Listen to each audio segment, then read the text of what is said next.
Students, আশা করি তোমরা সবাই ভালো আছো। স্কুল ইংলিশ চ্যানেলে তোমাদের সবাইকে স্বাগত। ক্লাস 10 এর ইতিহাস চর্চার বা ইতিহাসের প্রশ্ন উত্তর পর্বের আরো একটি ক্লাস নিয়ে তোমাদের কাছে হাজির হয়েছি। আমরা লাস্ট ক্লাসে 121 নম্বর পর্যন্ত পড়েছিলাম, প্রশ্ন উত্তর পড়েছিলাম। আজকে তারপর থেকে এবং শেষ অর্থাৎ এই অধ্যায়ের শেষ প্রশ্ন উত্তর আমরা আজকে চর্চা করব বা আমরা জানব। চলো তাহলে শুরু করি। দেখো 122 নম্বর প্রশ্ন, ভারত সভা কবে প্রতিষ্ঠিত হয়? 1876 খ্রিস্টাব্দে 26শে জুলাই। ভারত সভা কোথায় প্রতিষ্ঠিত হয়? কলকাতার অ্যালবার্ট হলে। ভারত সভার একজন প্রতিষ্ঠাতার নাম লেখো। সুরেন্দ্রনাথ মুখোপাধ্যায়। দেখো, বিষয় হলো যে তা পরবর্তী প্রশ্নগুলো আমি পরপর বলে যাচ্ছি, তোমরা স্ক্রিনে দেখতেও পাচ্ছ। এরপরে দেখো 125 নম্বর প্রশ্ন, ইন্ডিয়ান লীগ কে প্রতিষ্ঠা করেন? শিশির কুমার ঘোষ। তারপরে প্রশ্ন, ভারত সভার প্রথম সম্পাদক কে ছিলেন? আনন্দমোহন বসু। ভারত সভার উদ্দেশ্য কি ছিল? জনমত গঠন করা, ঐক্য ও মৈত্রী গড়ে তোলা এবং রাজনৈতিক আন্দোলনে সাধারণ মানুষকে সামিল করা। কে নাট্যাভিনয় নিয়ন্ত্রণ আইন প্রবর্তন করেন? Lord Northbrook. লর্ড লিটন প্রবর্তিত দুটি প্রতিক্রিয়াশীল আইনের নাম করো। দেশীয় ভাষায় সংবাদপত্র আইন এবং অস্ত্র আইন।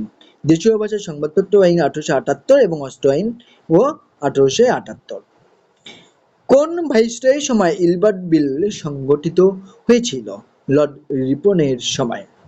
ভারত সভার কোন নেতা আসামের চা শ্রমিকদের বিষয়ে লিখেছিলেন? দ্বারকানাথ গঙ্গোপাধ্যায়।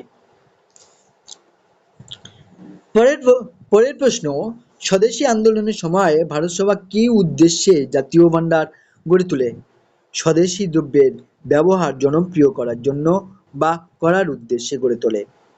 আর নেশন ইন মেকিং কার লেখা বা কার আত্মজীবনী?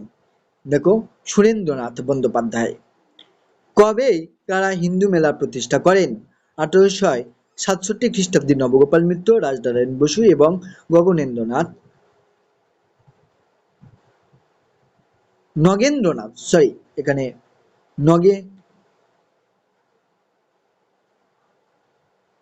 নবগোপাল মিত্র, রাজনারায়ণ বসু এবং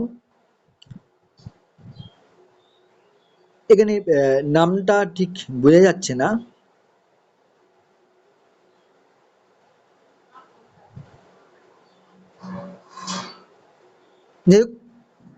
তারপরে প্রশ্নে যাচ্ছি, স্পেলিংটা এখানে বোঝা যাচ্ছে না। 135 নম্বর প্রশ্ন, হিন্দু মেলা প্রতিষ্ঠার উদ্দেশ্য কি ছিল? হিন্দুদের ঐক্যবদ্ধ করা এবং আত্মনির্ভরশীল ভারত গড়ে তোলা। দেখো, ওই 134 নম্বর প্রশ্ন যেটা বোঝা যাচ্ছিল না স্পেলিংটা, ওটা হচ্ছে কি গণেন্দ্রনাথ ঠাকুর হবে। 1857 খ্রিস্টাব্দে প্রতিষ্ঠা হয়েছিল নবগোপাল মিত্র, রাজনারায়ণ বসু এবং গণেন্দ্রনাথ ঠাকুর। অ্যাকচুয়ালি আরো অনেকগুলো মানুষ ছিলেন, যদিও এর সাথে যুক্ত, হিন্দু মেলার সাথে অনেকেই তো যুক্ত ছিলেন, শুধুমাত্র এই কজন দ্বিজেন্দ্রনাথ ঠাকুর, গণেন্দ্রনাথ ঠাকুর, যতীন্দ্রমোহন ঠাকুর, দিগম্বর মিত্র, প্যারীচরণ সরকার, কৃষ্ণকমল ভট্টাচার্য, তারানাথ তর্ক বাচস্পতি, অম্বিকাচরণ গুহ প্রমুখ মানুষ যুক্ত ছিলেন।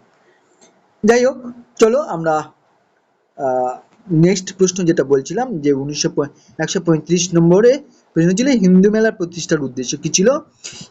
হিন্দুদের ঐক্যবদ্ধ করা এবং আত্মনির্ভরশীল ভারত গড়ে তোলাই ছিল হিন্দু মেলার মূল উদ্দেশ্য। যাই হোক, এরপরে প্রশ্ন দেখো 136 নম্বর,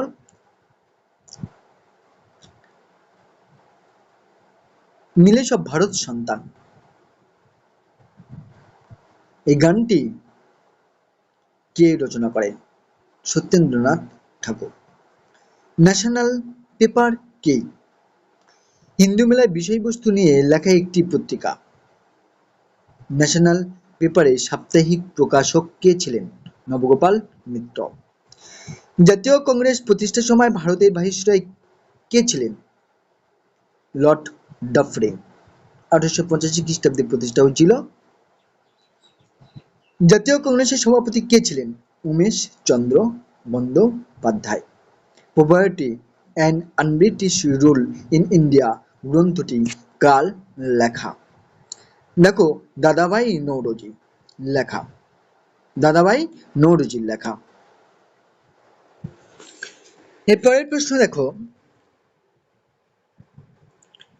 142 নম্বর, বঙ্কিমচন্দ্র চট্টোপাধ্যায় রচিত আনন্দমঠ কবে প্রকাশিত হয়? 1882 খ্রিস্টাব্দে 15ই ডিসেম্বর। কে বন্দে মাতরম সঙ্গীতের ইংরেজি অনুবাদ করেন? শ্রী অরবিন্দ ঘোষ। আনন্দমঠ উপন্যাসটি কোন পটভূমিকায় রচিত? 76 মন্বন্তর পটভূমিকায়। 1896 খ্রিস্টাব্দে জাতীয় কংগ্রেসের কলকাতা অধিবেশনে বন্দে মাতরম গানটি কে গেয়ে শোনান? রবীন্দ্রনাথ ঠাকুর। প্রশ্নটা বলা হয়েছে কিন্তু প্রশ্নটা এভাবে ঘুরিয়েও আসতে পারে, কিছু কিছু প্রশ্ন তোমাদের অবশ্যই করে ঘুরিয়ে আসতে পারে। প্রথম কোন পত্রিকায় বর্তমান ভারত প্রকাশিত হয়? উদ্বোধন পত্রিকায়। বর্তমান ভারত কোন ধরনের গ্রন্থ? দর্শন গ্রন্থ। ভারতীয় জাতীয়তাবাদের জনক কাকে বলা হয়? স্বামী বিবেকানন্দকে। স্বামী বিবেকানন্দকে ভারতীয় জাতীয়তাবাদের জনক বলেছিলেন কে? আর.জি. প্রধান। পরের প্রশ্ন, গোরা উপন্যাসটি কে রচনা করে? রবীন্দ্রনাথ ঠাকুর। কোন প্রেক্ষাপটে গোরা উপন্যাসটি লেখা হয়েছিল? বঙ্গভঙ্গ এবং স্বদেশী আন্দোলনের প্রেক্ষাপটে। ভারত মাতার চিত্র কে এঁকেছিলেন? অবনীন্দ্রনাথ ঠাকুর। প্রশ্নটা রিপিটেড হয়েছে। ভারত মাতার চিত্রটি কোন ঐতিহাসিক ঘটনার বা কোন ঐতিহাসিক ঘটনার পটভূমিকায় অঙ্কিত? বঙ্গভঙ্গ ও স্বদেশী আন্দোলনের। একজন ব্যঙ্গচিত্র শিল্পীর নাম করো? গগনেন্দ্রনাথ ঠাকুর। দেখো গগনেন্দ্রনাথ ঠাকুরের আঁকা দুটি ব্যঙ্গচিত্রের নাম করো। আগে দুটো ব্যঙ্গচিত্রের অন্য নাম বলেছিলাম, এখন আবার অন্য। জাতসুর বা জাঁতসুর এবং বিদ্যার কারখানা। চিত্রকলার ইতিহাসে আধুনিকতার পথিকৃৎ কাকে বলা হয়? গগনেন্দ্রনাথ ঠাকুরকে। Indian society of oriental art কে প্রতিষ্ঠা করে? গগনেন্দ্রনাথ ঠাকুর। আজকে প্রশ্ন উত্তর পর্বের লাস্ট প্রশ্ন এবং শেষ, এই অধ্যায়ের শেষ প্রশ্ন, গগনেন্দ্রনাথ ঠাকুরের ব্যঙ্গচিত্রগুলি কি উদ্দেশ্য ছিল? ঔপনিবেশিক শাসন সম্বন্ধে সমাজ চেতনার দৃষ্টিভঙ্গি, অর্থাৎ একটা ঔপনিবেশিক শাসনের একটা প্রতিবাদ। চলো আজকের এই অধ্যায়ের অর্থাৎ সংঘবদ্ধ করার কথা, এই যে অধ্যায়, এই অধ্যায়ের লাস্ট প্রশ্ন, সংক্ষিপ্ত প্রশ্ন উত্তর নিয়ে আলোচনা পর্ব আজকে শেষ হলো। এর পরবর্তী লেসনের প্রশ্ন উত্তর নিয়ে আমরা আলোচনা করব নেক্সট ক্লাসে। তোমাদের সাথে দেখা হবে। তাহলে আজকের মতো তোমাদের টাটা। তোমরা সবাই ভালো থেকো, সুস্থ থেকো।